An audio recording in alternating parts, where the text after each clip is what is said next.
Assalamualaikum warahmatullahi wabarakatuh. Kenalkan, nama saya Nadia Ulil Fatia, NPM 125. Di sini saya akan menjelaskan tentang perencanaan, pengadaan, dan penyimpanan sedia informasi. Yang pertama yaitu ada perencanaan, di mana perencanaan ini dapat dilakukan dengan tiga metode, yaitu konsumsi, morbiditas, dan kombinasi. Selanjutnya ada metode analisis evaluasi yang dapat dilakukan dengan metode VEN dan ABC. Yang pertama ada metode konsumsi, di mana metode ini digunakan untuk obat atau alkes yang telah memiliki data konsumsi yang tidak bisa dihitung dengan kasus per kasus penyakit. Misalnya infus cairan dasar, injeksi generik, spuit 3 cc, 5 cc, 10 cc, dan infuset. Untuk perhitungannya, safety stock sama dengan waktu tunggu per jumlah hari atau bulan kali kebutuhan rata-rata. Untuk CT atau kebutuhan per periode waktu sama dengan kebutuhan rata-rata dikali lama kebutuhan ditambah safety stock dikurangi sisa stok.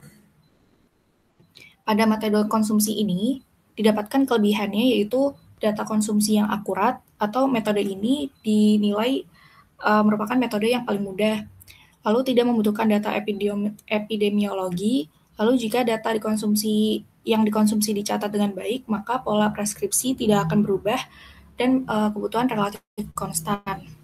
Untuk kekurangan dari metode konsumsi ini yaitu data konsumsi, data obat, dan data jumlah kontak pasien kemungkinan sulit untuk didapat, lalu tidak dapat dijadikan dasar dalam mengkaji penggunaan obat dan perbaikan pola preskripsi, dan tidak dapat dijadikan acuan jika terjadi kekosongan stok selama lebih dari 3 bulan, yang dapat menyebabkan terjadinya kekurangan stok di fasilitas kesehatan.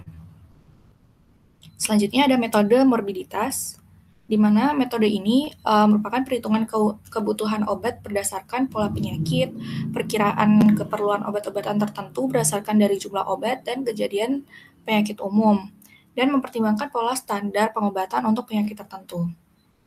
Untuk perhitungannya yaitu kebutuhan per periode waktu sama dengan perhitungan standar pengobatan dikali lama kebutuhan plus safety stock dikurangi sisa stok.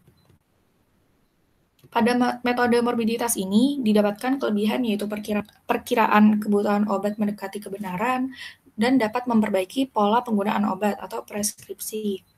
Untuk kekurangannya yaitu metode ini dinilai merupakan metode yang paling rumit, lalu memakan waktu yang lama, dan pengumpulan data morbiditas yang valid terhadap penyakit cenderung sulit dilakukan, lalu memerlukan sistem pencatatan dan pelaporan, pola penyakit dan pola preskripsi tak selalu sama, dan variasi obat terlalu luas.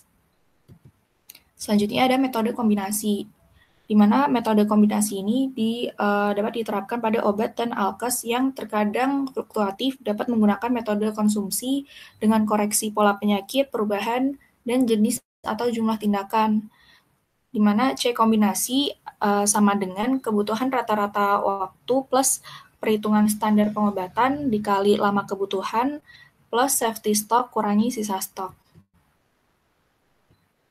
Selanjutnya ada metode evaluasi VEN, di mana metode ini digunakan untuk meningkatkan efisiensi penggunaan dana obat yang terbatas dengan mengelompokkan obat berdasarkan manfaat tiap jenis obat terhadap kesehatan. Yang pertama ada kelompok V atau vital, di mana kelompok V ini merupakan obat yang mampu menyelamatkan jiwa atau life saving.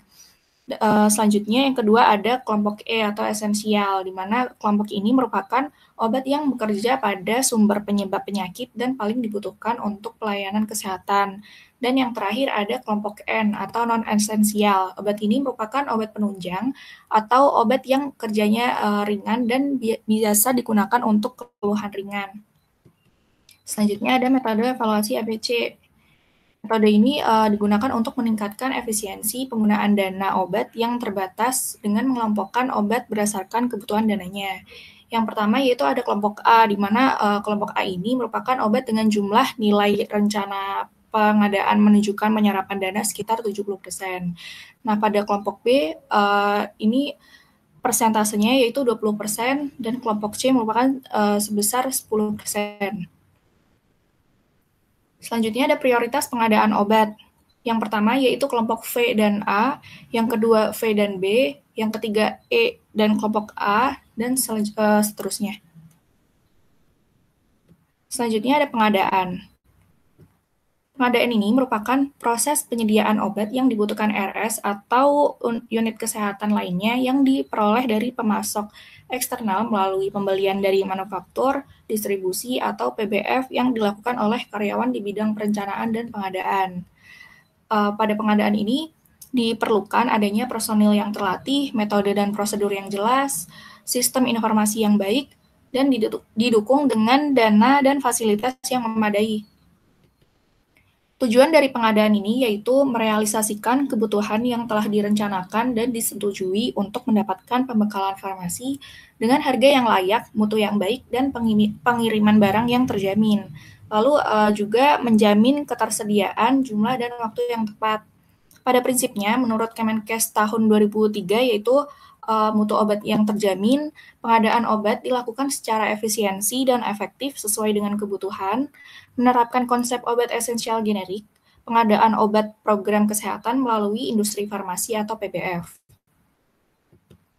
Selanjutnya ada proses pembelian. Proses pembelian ini dapat dilakukan dengan 4 metode, yaitu pertama itu tender terbuka, di mana kelebihan dari metode ini yaitu penetapan harga yang lebih menguntungkan karena lebih murah, namun pada kekurangannya yaitu metode ini cenderung memakan waktu yang lebih lama, biaya pelaksanaan tender cukup tinggi, serta kualitas kurang bagus dan memerlukan staf yang kuat dan perhatian yang penuh. Lalu yang kedua ada pembelian dengan negosiasi, yang digunakan apabila obat tidak urgent atau tidak dalam jumlah yang banyak dan untuk kontrak jangka panjang, di mana kelebihan dari metode ini yaitu merupakan metode yang relatif sederhana dan waktu yang lebih pendek, serta pengelola obat dapat menawarkan secara rinci kepada pemasok.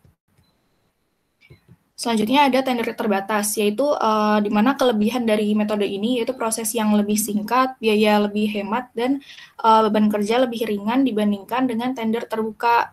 Lalu mampu mengurangi resiko lead time yang panjang, harga masih bisa dikendalikan, tenaga dan beban kerja lebih ringan. Namun kekurangannya yaitu tidak bisa memantau kualitas obat. Selanjutnya ada pengadaan langsung, di mana kelebihan dari metode ini yaitu kualitasnya lebih terjaga. Apabila sewaktu-waktu mengalami kehabisan kesalahan atau kekurangan, maka dapat langsung menghubungi distributor. Namun kekurangan dari metode ini yaitu harganya relatif mahal. Selanjutnya ada metode pembayaran. Yang pertama ada konsinyasi, di mana konsinyasi ini merupakan bentuk kerjasama antara apotek dan suatu perusahaan atau distributor yang menitipkan produknya untuk dijual di apotek, misalnya obat-obatan baru, suplemen kesehatan atau sediaan farmasi, bahkan obat herbal. Selanjutnya ada COD atau cash on delivery, di mana metode ini Anda bisa membayar pesanan secara tunai pada saat pesanan tiba di tujuan dan dilakukan kepada kurir yang mengantarkan barang. Lalu yang ketiga ada kredit, di mana ini pengadaan yang dilakukan dengan membayar kembali dengan jangka waktu yang ditentukan, misalnya 21 hari atau 3 minggu. Selanjutnya ada penerimaan barang. Pada saat menerima barang harus dicek kesesuaian antara jumlah dan jenis obat yang dipesan, dicek dengan melihat SP-nya. SP atau surat pemesanan itu dibagi menjadi yang pertama yaitu SP umum untuk obat bebas, obat terbatas, dan obat keras. Lalu ada SP narkotika, lalu ada SP psikotropika, dan SP OTT atau obat-obatan tertentu. Selanjutnya, sistem penerimaan barang di instalasi farmasi rumah sakit harus dicek kesesuaian surat pesanan, cek item obat, jumlah obat, cek batch, ED, dan sesuaikan dengan fakturnya, catat di buku penerimaan, input di SIM farmasi, lalu barang disusun dan dicatat di kartu stok sesuai item barang. Selanjutnya ada penyimpanan, di mana penyimpanan ini merupakan kegiatan pengaturan perbekalan farmasi menurut persyaratan yang telah ditetapkan dengan disertai sistem informasi yang selalu menjamin ketersediaan pembekalan farmasi sesuai dengan kebutuhan supaya tidak terjadi stock out atau overstock. di mana tujuan dari penyimpanan yaitu yang pertama memelihara mutu persediaan obat agar senantiasa dalam keadaan baik, lalu menghindari penggunaan tidak bertanggung jawab, lalu menjaga ketersediaan obat setiap kali diperlukan, dan memudahkan pencarian dan pengawasan. Untuk metode penyimpanannya, yang pertama yaitu ada berdasarkan alfabetis, selanjutnya ada berdasarkan farmakoterapi, lalu ada berdasarkan dari bentuk sediaan, lalu ada berdasarkan dari kelas terapi atau farmakoterapi, yang terakhir ada FIFO atau first expired first out, dan FIFO first in first out. Syarat dari penyimpanan ini yang pertama yaitu ada pemindahan barang dapat dilakukan dengan mudah, lalu sirkulasi udara yang baik, lantai yang mudah dibersihkan, obat ditempatkan pada rak atau menghemat tempat dan sirkulasi udara pada penyimpanannya, lalu pemeliharaan cold chain, dan selanjutnya tempat penyimpanan untuk B3, tempat penyimpanan khusus untuk bahan mudah terbakar, fasilitas air mengalir, pengamanan atau alarm kebakaran. Selanjutnya yaitu ada faktor yang mempengaruhi penyimpanannya. Yang pertama, penyimpanan pada suhu kamar dilakukan pada suhu 25 sampai 30 derajat Celcius. Untuk penyimpanan suhu 15 sampai 25 derajat Celcius atau dapat dikategorikan dengan tempat sejuk 1 dapat disimpan dalam ruangan ber-AC. Untuk penyimpanan dengan suhu 8 sampai 18 derajat Celcius atau dapat dikategorikan dengan sejuk 2 dapat disimpan dalam cool box. Selanjutnya, penyimpanan dingin disimpan dalam lemari pendingin dengan suhu 2 sampai 8 derajat Celcius. Narkotika disimpan dalam lemari narkotika sesuai dengan undang-undang. Lalu barang mudah terbakar disimpan dalam gudang tahan api yang dilengkapi dengan alat pemadam kebakaran.